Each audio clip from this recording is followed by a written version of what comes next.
Income tax late के नुकसान क्या हो सकते हैं। अब हम यहाँ पे इस वीडियो के अंदर यही देखेंगे कि भाई हम यहाँ पे समय रहते हुए इनकम टैक्स नहीं भर सकते हैं, थोड़ा लेट भर देते हैं तो हमें यहाँ पे क्या पेनल्टी लगेगी या नहीं लगेगी, ये जानकारी आज इस वीडियो के अंदर आपको देखने को मिलने वाली है। हमने यहाँ पे चैट जीपीटी को पूछा था कि इनकम टैक्स लेट भरने से क्या नुकसान होगा, भारत में इनकम टैक्स रिटर्न करने की लास्ट तारीख क्या है। ये हम चैट जीपीटी से मैंने यहाँ पे पूछा है, तो यहाँ पे बताया भारत में फाइनेंशियल ईयर यहाँ पे 2024-25 का वाई यहाँ पे 25-26 के लिए आयकर रिटर्न आईटीआर की सामान्य तारीख यहाँ पे 31 जुलाई 2025 थी, जबकि यहाँ पे इसको बढ़ाकर 15 सितंबर 2025 तक बढ़ा दिया गया है। चलो ठीक है, ये तो यहाँ पे 15 सितंबर तक बढ़ाया है, पर लेट फाइल करने के नुकसान क्या है। अब हम यहाँ पे देखते हैं तो देर से फाइलिंग शुल्क क्या लगता है, लेट फीस।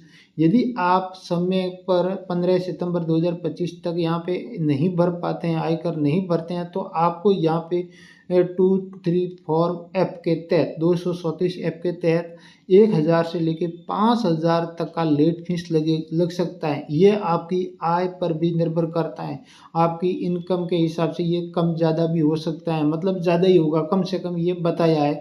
और दूसरा ये भी बताया कि ब्याज दर इंटरेस्ट ऑन टैक्स ड्यू, यदि आप किसी भी आप मतलब किसी भी टैक्स बाकी है, आपका जो भी टैक्स आप पर बाकी है तो आपने उसका जमा नहीं कराया है, तो सेक्शन 234 ए के तहत 1% प्रति महीना ब्याज देना पड़ सकता है। मान लो आपने पैसा नहीं भरा है और तो आपको यहाँ पे 1%, एक तो ये इंटरेस्ट देना पड़ेगा, प्लस आपको ये 1000 रुपये से लेकर 5000 रुपये ये भी देना पड़ेगा।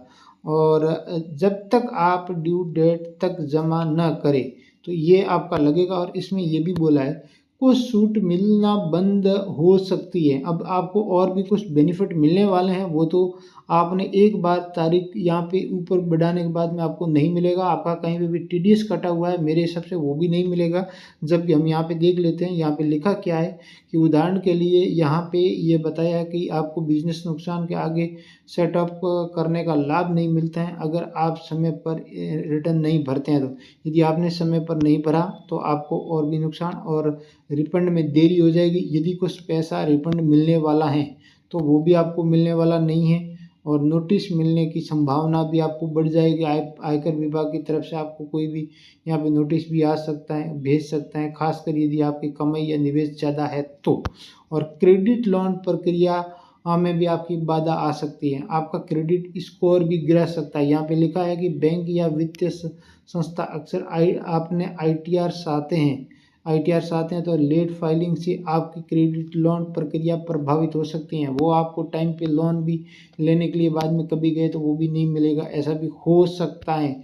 क्या लेट फाइलिंग करनी हो तो आप 31 सितंबर 2025 तक बिल लेटेड रिटर्न दर्ज फाइल कर सकते हैं। यदि आपकी लेट होती है तो 31 दिसंबर तक आप लेट तारीख तक आप कर सकते हैं। यहाँ पे रिवाइजम रिटर्न की इसी समय अवधि में फाइल की जा सकती है। यदि आप फिर भी भूल गए तो ITRU दाखिल करना मतलब किया जा सकता है, लेकिन उस समय भी जुर्माना और टैक्स ब्याज लगेगा। आप कुछ भी करोगे, टाइम रहते हुए आप नहीं भरोगे तो आपको ये प्रॉब्लम आनी ही आनी है। निष्कर्ष यहाँ पे ये बताया कि अंतिम तारीख 15 सितंबर 2025 नॉन ऑडिट केस जैसे कि सैलरी वाले ऑडिट वाले प्लेट ये टैक्स पेयर के लिए 31 अक्टूबर 2025। तो हम तो यहाँ पे जहाँ तक हो सके, पहले तो 31 जुलाई था, अब हम 15 सितंबर तक कोशिश करते हैं कि भरेंगे, क्योंकि अभी तक हमको भी यहाँ पे फॉर्म नंबर 16 जो यहाँ पे कुछ लोग हैं नौकरी करने वाले उनका आया नहीं है। जब तक वो फॉर्म नहीं आया तब तक यहाँ पे इनकम टैक्स वो नहीं भर पाएंगे, और जैसे ही 16 नंबर फॉर्म उनको मिलेगा तो यहाँ पे हम तो भरेंगे। देर पर यहाँ पे एक शुल्क ब्याज रिफंड में देरी होती है, नोटिस और अन्य नुकसान भी हो सकते हैं। अगर भूल गए तो 31 दिसंबर 2025 तक यहाँ बिलेटेड रिवाइजन रिटर्न फाइल कर सकते हैं। और आपको अंतिम सुझाव यही है कि जितना हो सके जल्दी ITR फाइल करें ताकि लेट फीस, ब्याज और परेशानियों से बच सके। तो मेन बात यही है कि यदि आपको ITR भरना ही है तो फिर जहाँ तक हो सके टाइम है उस टाइम के अंदर अंदर भरने की कोशिश कीजिए।